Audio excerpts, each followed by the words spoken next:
Feliz sábado. Esas buenas cosas no las tiene de su papá, es de Jehová. Porque si uno tiene algo es de Jehová, ¿no es así? Y ese crédito, si tú te lo tomas, tiene problemas. Tiene serios problemas. Salmos 23. Mi hijo me dijo, mira, me gustaría tener algunas palabras sobre el Salmo 23. El Salmo 23 es para mí un gran salmo. Me fascina. Fue el primer salmo que yo me aprendí de memoria. Recuerdo que cuando yo tenía 9 años me quería bautizar. Y entonces el pastor en aquellos tiempos, tú tenías que saberte la Biblia para poderte bautizar. No era como ahora que se bautizó y después vamos a darle estudio bíblico. No tengo nada en contra de eso, denle los estudios bíblicos y bautícenlo. Pero en aquel tiempo tú tenías que saberte tu Biblia para entonces ver si te podemos bautizar. Entonces, y el pastor, yo era un jovencito, un muchachito, y en ese tiempo a los niños a esa edad no lo bautizaban. Me dice el pastor, yo te bautizo si te aprende 2 cosas. El Salmo, Éxodo 20 de memoria y el Salmos 23. Y entonces yo me puse a aprenderlo de memoria porque no solamente era aprenderlo, era también un sábado antes que él predique con la iglesia. En aquel tiempo la iglesia estaba llena, fletada de gente. Yo tenía que recitarlo desde el púlpito. Y entonces él vio a ver si me bautizaba. Y yo me lo aprendí. No sabía muy bien todo el contenido que hay en el Salmo 23. Igual que el Salmo 91 y el 96, que muchas veces lo leemos de memoria y no sabemos todo el contenido. Miren, lo primero es que a mí me gusta, cuando yo leo los salmos, saber quién lo escribió. La realidad es que no tenemos una certeza 100% de que fue fulano que lo escribió, lamentablemente, pero tenemos aquellos que estudian la lingüística bíblica. Ellos dicen, mira, esta palabra con aquella palabra, esta expresión, este formato de escritura se parece a aquel formato, por lo tanto, puede ser que lo escribió fulano de tal. Y entonces, estudiando, yo no sé de eso. Por eso cuando yo leo el Salmo, yo miro, ¿quién lo escribió? Bueno, dice que fue fulano de tal. Yo lo creo porque como yo no sé lingüística bíblica, sé un poco de hebreo y griego y el arameo me pasa de lado y yo no lo reconozco. Yo tengo que creer lo que veo enfrente mío. Entonces lo escribió David. Así que antes de hablar sobre el Salmo 23, tenemos que saber quién era David. Miren, David era un jovencito problemático. Llegó a ser un hombre con serios problemas. Era tan problemático. Ustedes recuerdan cuando Goliat y sus hermanos fueron allí a la batalla en contra de Goliat, que llegó David. ¿Qué dijo su hermano mayor? Sí, dice el hermano mayor, oye, yo sé por qué tú has venido aquí, porque a ti te gusta la sangre. Es decir, los hermanos sabían que era problemático el muchacho. Y él mismo después declaró, ¿te acuerdan? Frente a Goliat, yo me fajaba con los leones y los osos y le sacaba a las ovejas de entre las garras y los mataba. Era peligroso el muchachito, peligroso. Y después con Goliat, ¿no vieron lo que hizo? Después que le da la pedrada a Goliat, se manda, agarra la espada, y yo no voy a decir porque hay niños por acá, y hace un acontecimiento ahí atroz, que si lo hacen delante de ustedes se desmayan. Es peligroso. Con problemas serios, pero no solamente eso. ¿Recuerdan cuando David estaba siendo perseguido por Saúl, que se fue a los filisteos y después que estaba allí con los filisteos, dice la historia, que salía de los filisteos a las aldeas cercanas y robaba todo lo que había por ahí, todo el que venía a hacer negocio, y eliminaba a todo y se llevaba el botín y le decía a los filisteos, no, yo vengo de la tierra de los israelitas, es un problemático, serios problemas. Y esos problemas cargó David al reino. Nosotros leemos de David, el gran David, pero tenía serios problemas. Y entonces sus problemas que cargó llegaron hasta uno de los grandes hombres que se llamaba ¿cómo? Se llamaba, ¿recuerdan? El que él mandó a Urías Eteo. Urías Eteo no era cualquier gente. Déjame decir, la gente lo lee en la Biblia. Urías Eteo, el esposo de Bathsheba, y esto y lo otro. La realidad es que Urías Eteo no era 100% judío, israelita. Él era, se cree que alguno de sus padres era israelita, pero también él era de una descendencia vecina por ahí, mixta, que vinieron y se juntaron y declararon que querían ser pueblo de Israel, Urías Eteo. Pero no solamente eso, el padre de Bathsheba era un grande, un sacerdote, un grande entre el pueblo de Israel, que después se unió con el hijo de David, con Absalón, para hacerle la vida a David, el tío de Bathsheba. Por el acontecimiento de David con Urías Eteo, porque la gente cree que lo malo que tú haces no se sabe, se queda guardado. Y eso sale a la luz. La Biblia dice que no hay nada que se haga debajo del sol que no se sepa.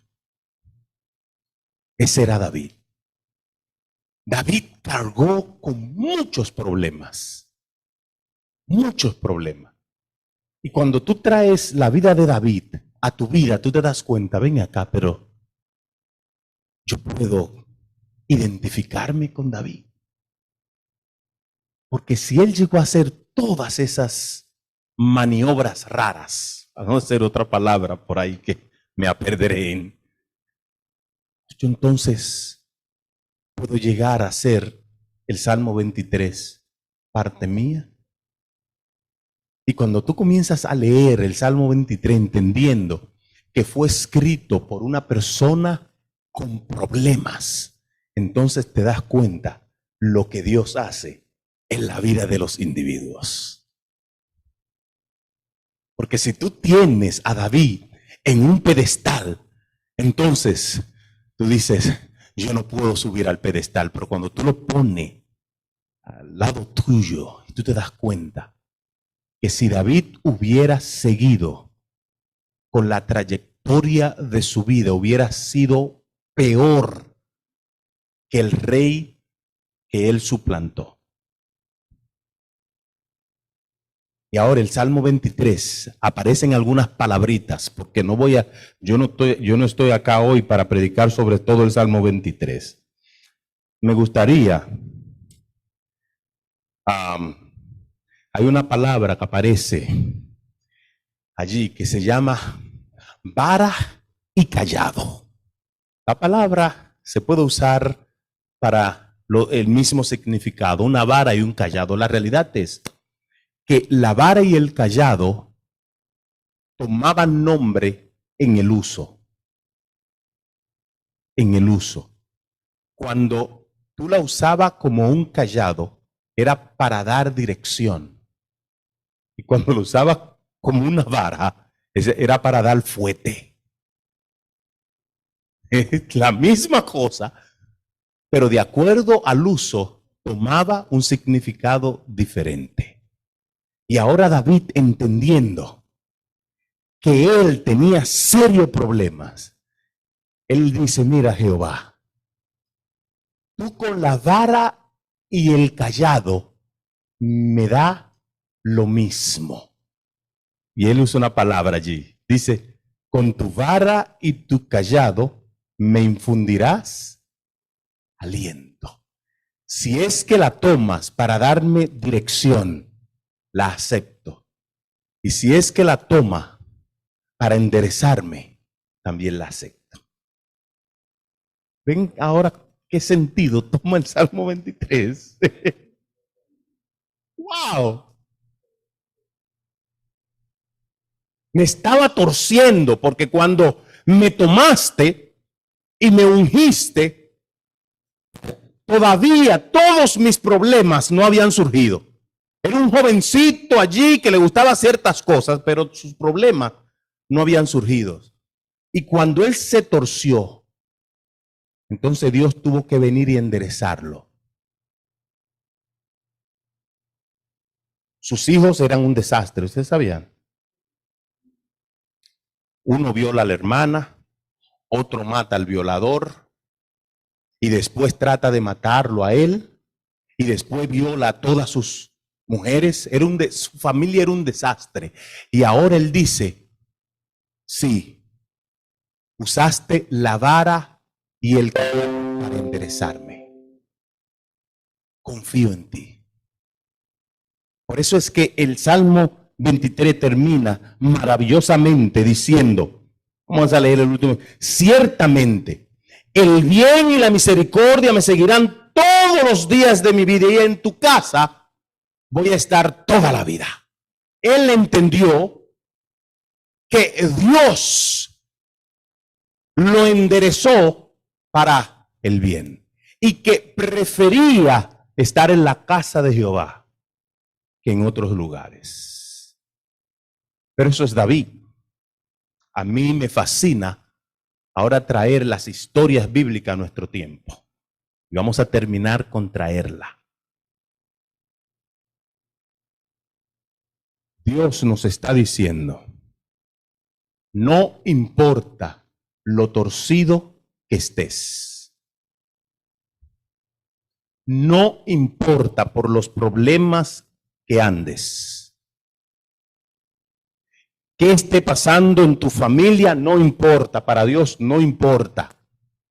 ¿Qué esté pasando en tu vida? No importa. Y a veces nuestras vidas están hechas un desastre y medio. Y a veces venimos con corbata y traje y nuestra vida secreta está desnuda. Y Dios dice, no importa cómo estés. Si dejas que yo te endereces, vas a habitar en mi casa todos los días de tu vida.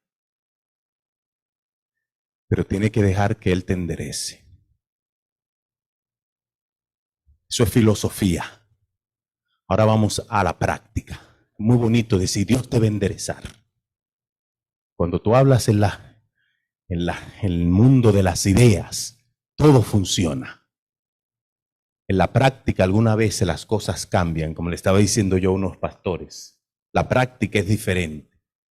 Porque tú dices, wow, un pan bien hecho, de eso que huele muy bien cuando tú te lo comes, qué sabroso. Y cuando tú te vas a la práctica, el pan te quedó como una piedra. Porque no es lo mismo filosofar sobre el pan y hacer el pan, ¿no es así?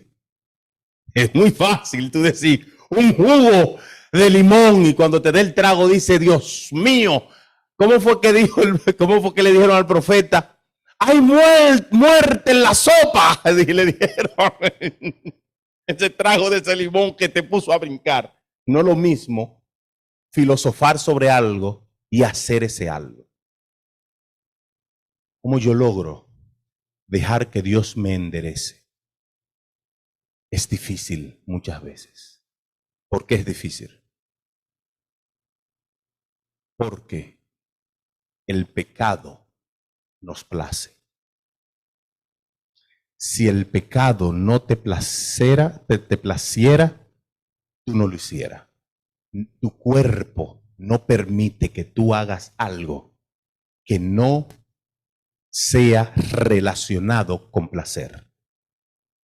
¿Sabías eso? Imposible. Me forzaron. Tú tuviste que pensar sentimientos de placer para poder hacerlo. Si no, en inglés se le dice shut down. Te apagas y no funcionas. Te apagas porque Dios puso en nosotros un un mecanismo que para tú poder funcionar tiene que relacionarlo con pensamientos de bien. Así que a nosotros, cuando pecamos, nos place lo que estamos haciendo, aunque después nos repugne, es la palabra. Pero en el momento sentimos placer. Y para tú poder dejar de pecar, tienes, la Biblia lo usa de esta manera, odiar el pecado. Tienes que odiarlo. Tienes que odiar aquellas cosas que te gustan hacer que Dios no acepta. David tuvo que hacerlo. Y David tenía serios problemas con las mujeres.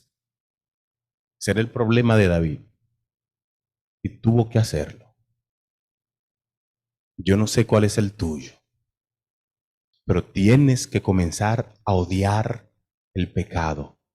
Que cuando tú lo veas, comiences a relacionarlo con pensamientos de dolor negativo. Me voy a tomar esos $10 que no son míos. Y tú comienzas a decirte, el día que le ponga la mano, me van a cortar los dedos. Oigan bien. Y ahora tú lo piensas 10 veces para tomarlo. Y todavía no es suficiente. Con esos pensamientos, porque no es suficiente, ahora tú tienes que involucrar a Dios. Y ahora tú dices, Señor, todo lo puedo en ti que me da fortaleza. Y cuando tú combinas eso que puso en Dios en ti, ese mecanismo de apagar el cuerpo juntamente con el poder divino, el pecado no toma posesión en ti. Y mucha gente te van a decir, tú crees que eres perfecto. No, esto no es perfección porque tú crees que eres. Eso es Cristo trabajando en ti. Él entonces te evita que tú pases por los problemas. Jóvenes, el ejemplo de David fue maravilloso después que aceptó que Dios lo enderezara. Síganlo. Lean la historia completa, estúdienla, hagan la suya. Dios quiere que el Salmo 23 se cumpla en tu vida. Pero para poderlo hacer, tú tienes que dejar que el Salmo 23 sea parte de tu vida.